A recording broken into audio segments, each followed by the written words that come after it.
Now I'm going to start this video with a couple of quotes from ICAO, who are of course responsible for the creation of the language proficiency requirements. The first quote is, "Pilots on international flights shall demonstrate language proficiency in either English or the language used by the station on the ground."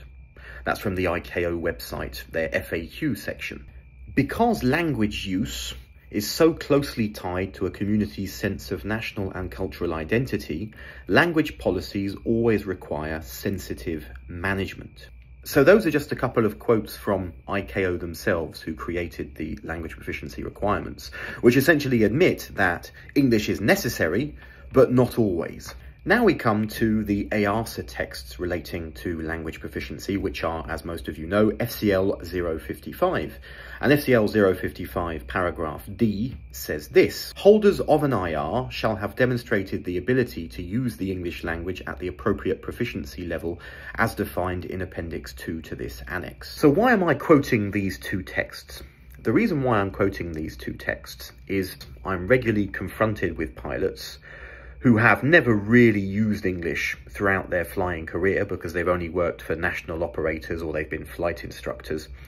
And they've been flying for 30, 40, 50 years sometimes in IFR, in French, only in France, and never posed a danger to anybody. Over the last few years, there's been a tightening of the rules relating to renewal of instrument ratings. And because of EASA's implementation of the language requirements, we have a situation where a level 4 in English has become obligatory in order to renew an instrument rating, even when the person with the instrument rating has no intention of operating international flights, as ICAO mentioned in their own text. Now, some of you will probably say, if you want to get an instrument rating, you should be capable of getting a level 4. However, in some countries, France particularly, this is far from the case. And we are seeing more and more pilots, without winning to stereotype, of a certain age, who are now unable to renew their instrument ratings, many of whom are very experienced pilots with multiple thousands of hours. They're flight examiners, they're instrument examiners, they're senior examiners. These people have an awful lot to give to aviation, and indeed have given a lot to aviation throughout their career. And now they're just coming up against an obtuse rule which doesn't serve anybody's interest. It also creates a very unhealthy situation for language testing bodies. A pilot comes to me and says, "I don't really speak English, but I need a level 4 to get my instrument rating."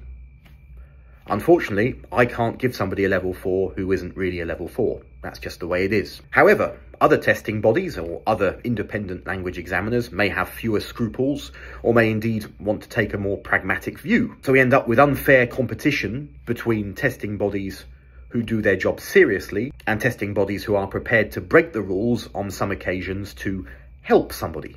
Now, I'm not for one moment suggesting that those testing bodies who do occasionally take a more pragmatic view are bad people. However, this competition should just not exist in the first place. And the solution is for pilots who only fly national flights in IFR in their local language not to be required to do this test. And I know that the French DGAC has already provided exemptions to some government pilots for this very reason. So I'm now addressing myself directly to EASA and also to the French DGAC. I know that the current head of EASA is Florian Guillermet, who was at the French DGAC before and knows how the French system works. Can we please stop making people do pointless English tests? It creates resentment, it creates unfair competition. And thirdly, something which is a safety requirement is pushing people to do things which are unsafe.